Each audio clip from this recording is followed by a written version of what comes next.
Dari kontrak itu, mesin nggak bisa tuh nentuin mana sih pasal-pasal yang menguntungkan klien saya, misalnya kayak gitu sebagai Mhm. lawyer, atau pasal apa sih yang harus di-take out karena ini merugikan klien saya misalnya.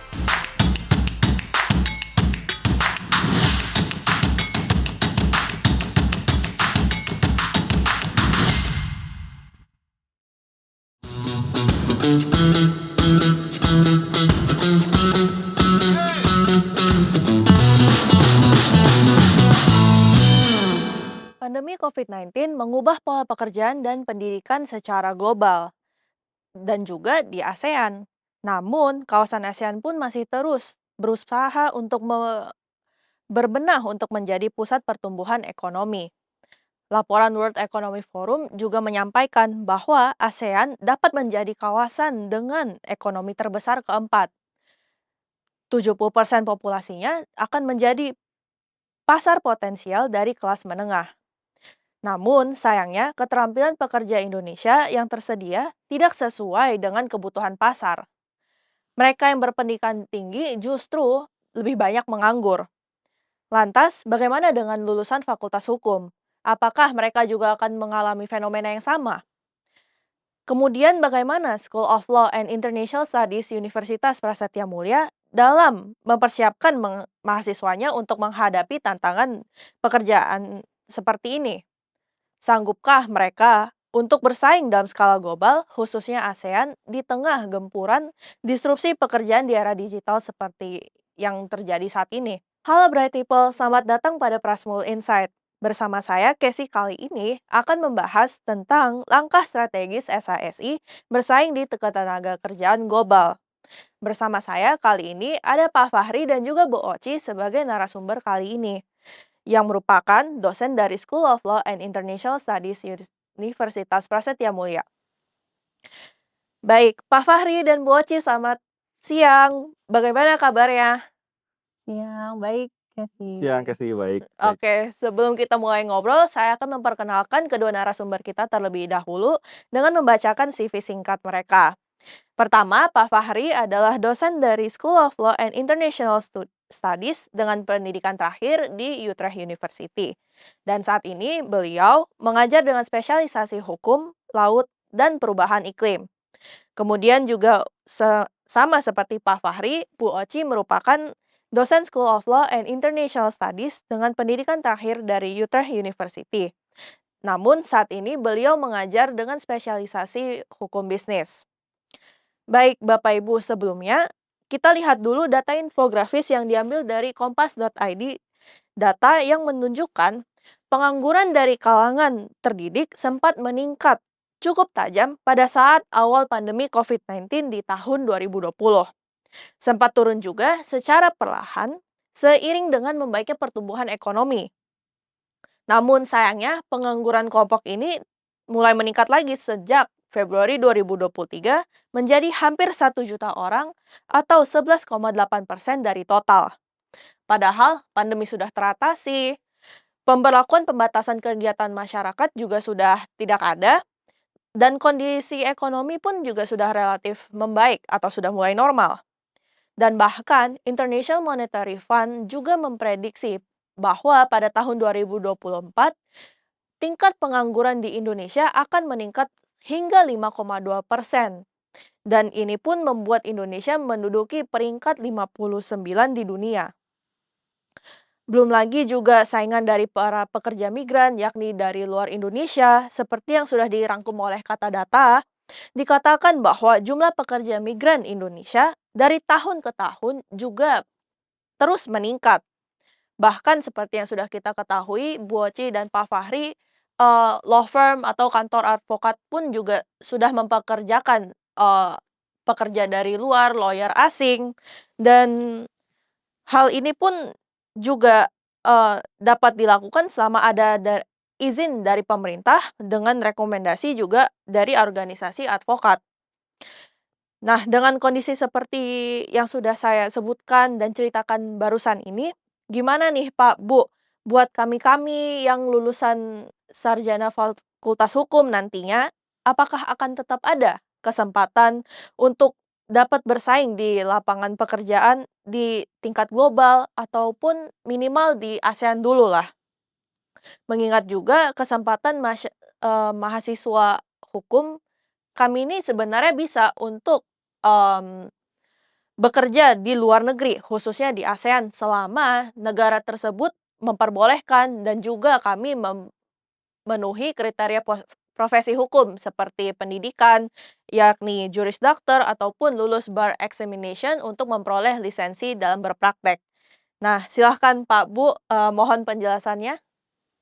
Ya, jadi kalau kita berbicara tentang peluang ya, Mmm, Casey, kan kalau sebenarnya sekarang ini kan dunia tuh semakin terintegrasi lah, semakin, batas-batas antara satu negara dengan negara lainnya kan mhm, semakin tipis ya. mhm, Di satu sisi mungkin akan ada kekhawatiran, hal yang wajar sebenarnya, apakah mmm, kita bisa bersaing atau tidak sih gitu.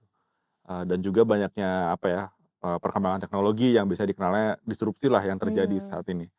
Nah, tapi di sisi yang lain gitu, bahwa dari setiap adanya disrupsi, setiap adanya mhm, perubahan, itu tuh pasti juga ada peluang, ya kan. mmm, Jadi pertama mindset-nya kita harus melihatnya seperti itu dulu gitu. Kalau mhm, misalnya, ya di antara semua hal yang terjadi ini maupun positif maupun negatif pasti ada peluangnya. mmm, Nah, ya dunia yang semakin terintegrasi ini di satu sisi kita jadi mempertanyakan kemampuan kita kan, mhm, apakah kita bisa bersaing atau tidak, yang menurut saya tuh hal yang baik kita sudah mmm, mempertanyakan, tapi jadi di satu sisi juga kita jadi bisa melihat hal yang lebih luas bahwa mmm, di tengah-tengah ada pertanyaan tersebut juga berarti mungkin akan ada peluang ke mmm, depannya. Nah, eee, peluang itu apa ya memang harus dicari, harus, cari banyak informasi dan juga bagaimana cara cara apa namanya, memanfaatkan peluang tersebut. Yang mmm, penting kita sudah sadar dulu gitu, jangan merasa kecil dulu mmm, bahwa, wah ini ada perubahan terus kitanya jadi malah, eee, bingung gitu, takut.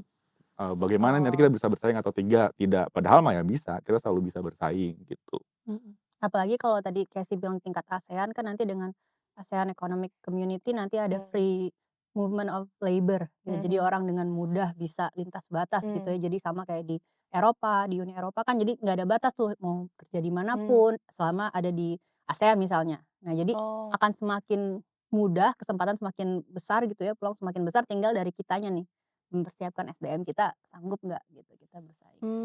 berarti sebenarnya bakal ada ke depannya peluang buat kita-kita sarjana hukum untuk bekerja di area ASEAN? Nah, sebenarnya contoh peluang tersebut tuh seperti apa sih, Pak, Bu? Kalau ya ASEAN itu kan satu bagian, wilayah di dunia ya. Mmm, Jadi peluangnya kan terbuka sebenarnya mau kita bekerja di manapun, tapi, mhm, karena kita negaranya itu memang ada di Asia mmm, Tenggara, jadi kalau dilihat ya paling dekat kalau mau dalam konteks, apa ya, globalisasi gitu, ya kita coba lihat yang apa kita punya dulu gitu. Itu mmm, yang tadi Bu Oci bilang bahwa ASEAN itu kan sejak, eee, awal tahun 2000 dia sudah banyak inisiatif untuk mhm, mengintegrasikan, inisiatif-inisiatif yang ada di ASEAN, salah satunya mhm, inisiatif-inisiatif ekonomi. Nah, di situ juga ada, salah satunya ya peningkatan ekonomi itu ya peningkatan, pergerakan, pekerja gitu ya. Nah, mhm, pekerja kan juga bisa dilihat gitu mau pekerja yang pekerjaannya apa, modelnya mmm, apa, apakah professional labours ataukah labours dalam yang lain gitu. Nah, jadi, ya itu sih memang apa namanya, dibuka kesempatannya gitu. Eee, tapi memang tantangannya kan kalau kita belajar hukum itu mhm. semuanya bergantung pada wilayah ya. Nah, Jadi iya kita bener, sarjana hukum Indonesia ya kita taunya hukum Indonesia. heeh, Ya kita belajar hukum internasional mhm, tapi, eee, bukan untuk konteks, spesifik mendapatkan pekerjaan di ASEAN gitu misalnya iya, kan. mhm, Dan juga orang-orang yang di Thailand ya pasti belajar hukumnya Thailand. Nah kita mmm, biasanya ya kita tidak semudah itu bisa untuk langsung blend in, beda dengan mmm, mungkin disiplin ilmu yang lain. mhm, Tapi malah, peluangnya tuh banyak, contohnya gini, ada perusahaan-perusahaan luar negeri misalnya perusahaan ASEAN di negara ASEAN gitu yang mau buka, eee, company di Indonesia. Nah mmm, itu kan dia pasti butuh keahlian orang yang tahu. oh, Nah, itu bener, biasanya dia akan mencari orang Indonesia. Nah, di mhm, situ kan berarti ada skill hukum yang harus kita ketahui kita di mhm, Indonesia bagaimana mendirikan perusahaan dan yang pastinya yaitu skill bahasa gitu. Ya kan ah, kita iya, ngobrolnya pasti, kalau yang bukan rumpun Melayu udah beda lagi mmm, mhm, bahasanya ya pasti harus pakai bahasa Inggris kan. Mhm. Jadi salah satu contohnya gitu, atau sekarang juga kan banyak perusahaan-perusahaan multinasional tuh, Mhm. Casey. Jadi perusahaan multinasional itu, dia punya, biasanya kalau datang ke Asia gitu ya, atau misalnya datang ke Indonesia, biasanya dia headquarters-nya atau markas besar, Oh, pusat iya. perusahaannya itu misalnya di mana, let's say di Jakarta lah. Ah, Nah, biasanya mereka mencari orang hukum tuh legal counsel ya mmm, bahasanya, yang untuk bekerja itu untuk ngurusin wilayah gitu. Biasanya dia ngurusin wilayah, Indonesia, Singapura, dan Thailand misalnya. mhm. Jadi bisa tuh, tapi dia, base-nya di Indonesia atau tergantung di mana perusahaannya. Itu biasanya posisi-posisi itu yang dicari gitu, selain kalau kita, berprofesi sebagai lawyer ya. Kalau Heeh. sebagai legal counsel, yang biasanya orang hukum yang stay di perusahaan, nah itu biasanya dia peluangnya seperti itu terbuka Mmm. luas. Atau sebaliknya kadang ada juga perusahaan Indonesia yang headquarter-nya malah di Singapura gitu kan. Banyak, Ah, tech company Indonesia itu dia, memang pendirinya orang Indonesia, semuanya dari mmm, Indonesia, tapi dia HQ-nya di Singapura. Itu juga mmm. dia banyak menyerap, tenaga kerja dari Indonesia gitu. Jadi Oh, banyak sih sebenarnya peluangnya, tinggal kita pinter-pinter aja buat mmm. mencari gitu. Berarti peluang itu pun bertumbuh seiring dengan berkembangnya teknologi dan juga ekonomi di ASEAN ini ya? Oh, oke. Berarti selain juga skill bahasa seperti yang tadi sudah disebutkan oleh Pak Fahri, ada nggak sih skill-skill lain yang dapat dipersiapkan mulai dari sekarang untuk dapat bersaing secara global atau khususnya di ASEAN? Mhm. Mhm, Kalau ditanya skill apa sih yang diperlukan untuk bisa bersaing, mhm, pertama tadi udah pasti bahasa Inggris gitu ya, mhm, karena kita harus bisa komunikasi dengan semua orang apalagi di ASEAN bahasanya beda-beda gitu ya. mhm, Jadi, satu skill bahasa Inggris, yang kedua menurut saya sekarang kan dengan adanya teknologi banyak banget hal-hal itu bisa digantikan oleh mesin gitu ya, oleh mmm, teknologi misalnya adanya AI, terus mungkin kalian tahu ada ChatGPT gitu mhm, ya. Mungkin buat orang hukum gampang nih, cari bikin perjanjian jual beli, bisa mmm, cepet tuh dia mhm, ngeluarin kontrak perjanjian jual beli. Nah tapi kita juga harus punya skill, yang membedakan kita dengan mesin ini. Jadi misalnya kita mhm, punya, kemampuan untuk analisis atau mhm, logika hukum, misalnya dari kontrak itu, mesin nggak bisa tuh nentuin mhm, mana sih pasal-pasal yang menguntungkan klien saya, misalnya kayak gitu sebagai mhm, lawyer, atau pasal apa sih yang harus di-take out karena ini merugikan klien saya mmm, misalnya. Itu kan mesin nggak ngerti. Nah itu, mhm, jadi kita harus mengembangkan skill tadi, yang nggak ada di mesin. Jadi, jadi seperti logika hukum, kemampuan analisis, problem solving, hal-hal yang nggak bisa digantikan oleh teknologi. Lalu juga kita harus bisa gini, kalau di sekolah hukum biasanya cuma tahu teori gitu ya, mmm, mungkin zaman dulu belajar hukum perdata, oh pasal ini mhm, dihafal mati gitu. Menurut saya sekarang tuh zaman udah berubah, kita juga harus tahu prakteknya gimana mmm, gitu. Makanya di SHSI juga, kita banyak, mata kuliah yang, mungkin agak beda gitu ya dengan mmm, fakultas lain. Jadi kita, ada beberapa fokus di bidang teknologi ya kan, mhm, ada di bidang hukum udara juga, Wow. airspace law, comparative law. Jadi, itu juga membahas isu-isu terkini gitu. oh, Selain itu di Prasetya Mulia, di SHSI juga kita ada di setiap mata kuliah ya, mungkin Pak Fahri bisa nambahin ada, guest lecture gitu. mmm, Jadi kalau misalnya dulu tuh zaman saya ya, mhm, belajar hukum tuh cuman buka kitab undang-undang hukum perdata dibaca sampai sampai mmm, habis gitu. Nah sekarang tuh kita, mendatangkan langsung praktisinya gitu mmm, kalau di Prasetya Mulia. Jadi ada lawyer, langsung dia bisa sharing, "Oh di kasus ini seperti ini loh implementasinya," gitu. Jadi itu yang berbeda di sini, dan selain itu kita juga ada company visit ya, kasih mhm, tahu ya. Jadi kita sering ajak anak-anak untuk, mungkin jalan-jalan ke kantor hukum Kak, atau iya, kemarin ke pengadilan, atau ke mana pun perusahaan untuk lihat, oh ternyata dari teori yang kita pelajarin ini, prakteknya seperti mmm, ini loh. mhm, Jadi kalian bisa implement, ilmu hukum yang kalian udah pelajarin, dan itu jadi skill yang sangat berharga dan penting gitu buat kalian nanti mmm. bersaing, gitu sih. Nah, iya benar banget sih. Dan terus juga, interesting yang sudah Bu Oci bilang terkait teknologi, karena yang seperti kita sadarin, teknologi terus berkembang dengan, industri yang terus berevolusi dari 3.0 sekarang menjadi 4.0 dan juga adanya automation dan algoritma yang semakin canggih dan juga AI yang sudah disinggung tadi. Dan seperti yang kita sudah sadari, AI ini lama-lama, eee mampu untuk, menyingkirkan kita-kita manusia dalam pekerjaan. Dan pada akhirnya, seperti yang sudah Bu Oci bilang tadi ada beberapa skill set yang harus diperlukan. Nah, bisa nggak Bu Oci atau Pak Fahri, elaborasi lebih lanjut lagi bagaimana cara menumbuhkan, skill set seperti itu? Apakah kita dapat, melakukannya di School of Law and International Studies di Prasmul atau bagaimana? Iya kan, kebetulan kan saya juga ngajar kelasnya Casey ya. Mhm. Jadi, selain saya ngajar yang tadi Casey bicarakan kan saya juga ngajar, fokusnya juga hukum, eee, teknologi dan Mhm. digital kan.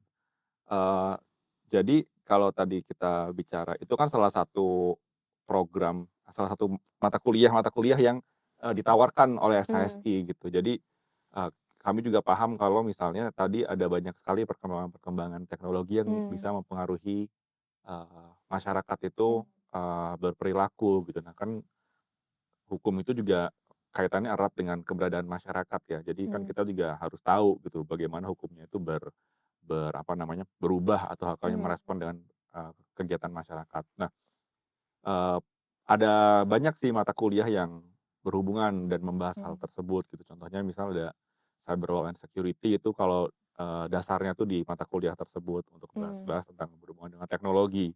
Tapi secara detailnya tuh akan dibahas nanti biasanya pada saat anak-anak atau mahasiswa itu sudah mau lulus di semester-semester Mhm. akhir karena jadi harus lebih fokus pada saat mengambil yang namanya elective courses, ada elective courses-nya Cyber Law. Nah, itu di situ ada 3 mata kuliah lagi, Mmm. internet internet, Contract and ICT Law, lalu juga ada Cyber and IP Crimes, dan yang Mmm. terakhir ada Lawyering in Digital Age. Jadi, eee, 4 set mata kuliah tersebut itu Mmm. tuh untuk merespon tadi yang tadi Casey tanyakan gitu Oh. kan. Contohnya misal di kelas Lawyering in Digital Age itu kita bukan fokus pada teori, tapi kita Mhm. fokus pada, perkembangan terkini dan apa pengaruhnya ke kita sebagai orang hukum dan juga nanti Mhm. profesi hukum ke Mhm. depannya. Jadi banyak hal-hal praktis yang dibahas. Contohnya kayak pertanyaan Casey tadi gitu, banyak orang bilang, kemungkinan kita akan digantikan oleh Iya. AI. Nah itu malah jadi pertanyaan di kelas, memangnya Mmm. kita bisa digantikan oleh AI gitu? Mhm. Jadi pertanyaan, karena kan sekarang AI ini banyak digunakan Mhm. ya, kata-katanya kayak seperti kata-kata yang menakutkan gitu loh, kayak ya emang harus takut di dalam konteks tertentu ya, cuman kan Mhm. kita ini takut karena kata orang itu menakutkan atau kita ini takut karena kita mengerti itu menakutkan gitu kan, jadi Mhm. hal yang berbeda. Nah, di kelas tuh terutama di kelas Lawyering in Digital Age itu yang salah satu hal yang dibahas gitu.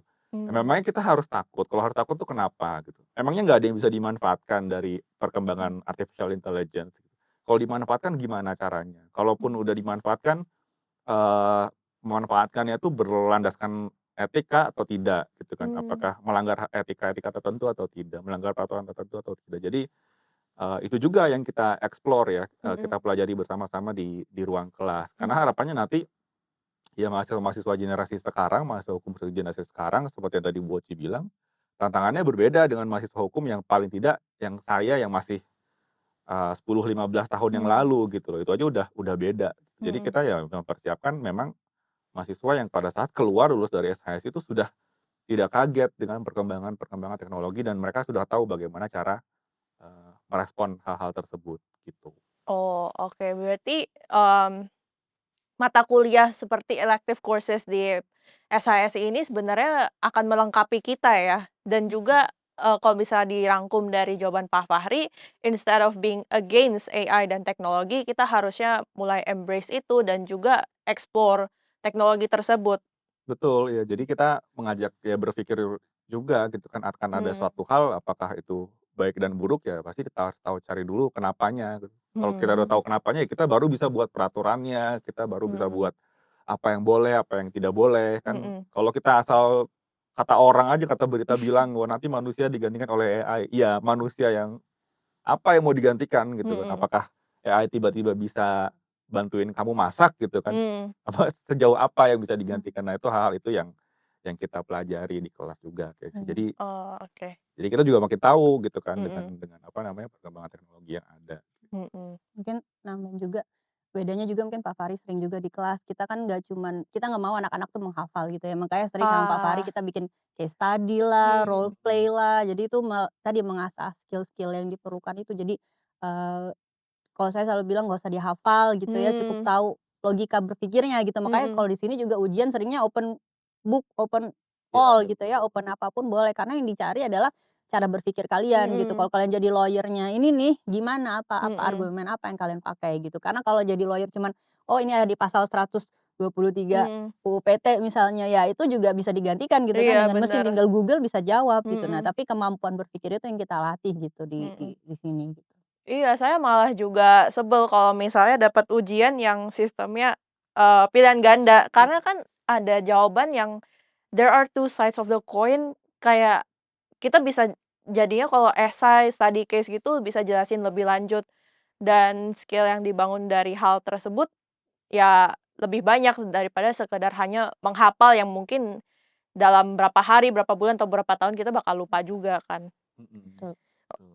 Jadi hal tersebut bisa dibilang, menjadi kekuatan dari SISC tersendiri, bagaimana, ada elective courses yang lebih advance seperti, digital and lawyering, cyber, dan juga maritime, dan kemudian ada comparative studies yang akan membantu sarjana hukum atau lulusan fakultas hukum untuk menghadapi, eee, tantangan pasar kerja di global maupun di ASEAN nantinya, dan juga tantangan akibat dari disrupsi teknologi seperti AI.